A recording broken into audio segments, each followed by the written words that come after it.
नमस्कार दोस्तों, मैं हूं डॉक्टर अमरीश खारी। आप देख रहे हैं हेल्दी सब्सक्राइबर्स। आज की इस वीडियो में डॉक्टर एक्वैक R26 के बारे में बात करेंगे। इस वीडियो में हम जानेंगे कि ये दवाई कैसे पेशेंट को दी जाती है, किन रोगों किन लक्षणों में असरदार है, लेने का सही तरीका क्या होता है, क्या इसके कुछ साइड इफ़ेक्ट्स हैं। जानने के लिए वीडियो पूरा देखें। अगर आप हमारे चैनल पर नए हैं तो चैनल को सब्सक्राइब कर लें ताकि आने वाली हेल्थ रिलेटेड वीडियो से आप अपडेटेड रहें। दोस्तों, ये स्टिमुलेटिंग ड्रेनिंग ड्रॉप्स है, यानी ये ऐसे पेशेंट में दी जाती है जिनके अंदर कमजोरी, थकान, सुस्ती देखने को मिलती है। वो चाहे किसी भी एज ग्रुप के पेशेंट हैं, बच्चों में भी असरदार है, अडल्ट्स में भी असरदार है, ओल्ड एज के लोगों में भी इसे हम दे सकते हैं।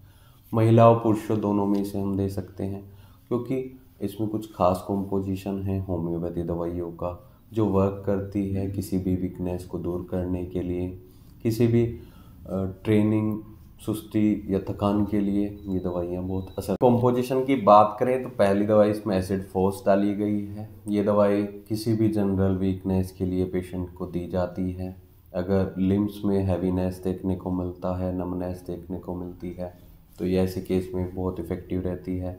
वर्टिगो में दी जा सकती है।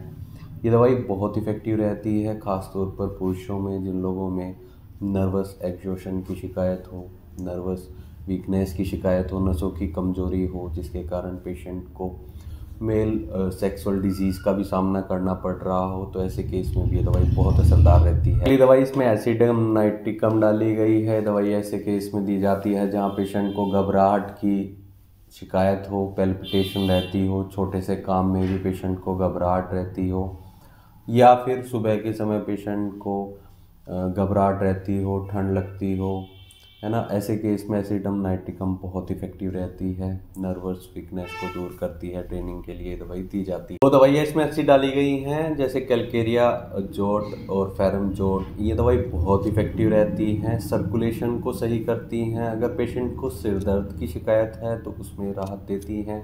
अगर नाक से खून आ रहा है, नोज़ ब्लीडिंग देखने को मिल रही है, तो उसको कंट्रोल करती हैं।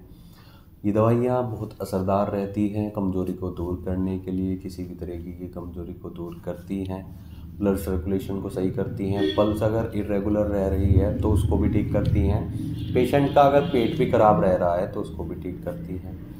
साथ ही पेशेंट के चेहरे पर पीलापन देखने को मिलता हो और एक्साइटमेंट में कई बार रेडनेस चेहरे पर देखने को मिलती हो, तो उसमें बहुत इफ़ेक्टिव रहती हैं। अब दोस्तों, ये तो रहा इसका कॉम्पोजिशन। अब इसके डोजेस की बात करें तो मेरे हिसाब से आपको ये दवाई खुद से नहीं लेनी चाहिए। अगर ऐसी कोई शिकायत है या आपके घर में कोई ऐसा पेशेंट है, उसको होम्योपैथी फिजिशियन से ज़रूर दिखाएं, केस टेकिंग कराएं, या आप दिए गए व्हाट्सएप नंबर पर हमसे संपर्क कर इलाज की सलाह ले सकते हैं। क्योंकि दोस्तों, और भी काफ़ी सारी दवाइयाँ होती हैं ऐसे केस में जो पेशेंट को दी जाती हैं, है ना। केस टेकिंग करने के बाद डिसाइड होगा कि आपको कौन सी दवाइयाँ दी जाएंगी। अगर आपको कुछ और डिजीज़ है साथ में तो उसकी भी रिपोर्ट्स देखी जाएंगी। तो इसके लिए आप डॉक्टर की निगरानी में ही ट्रीटमेंट लें। अगर आप इस दवाई को इमरजेंसी केस में खुद से लेना चाहते हैं तो 10 to 15 drops thrice a day थोड़े पानी में डालकर इसको ले सकते हैं। वीडियो देखने के लिए धन्यवाद। चैनल को सब्सक्राइब करें और कमेंट सेक्शन में ज़रूर बताएं कि हमारे वीडियोज़ आपको कैसे लगते हैं। Thank you.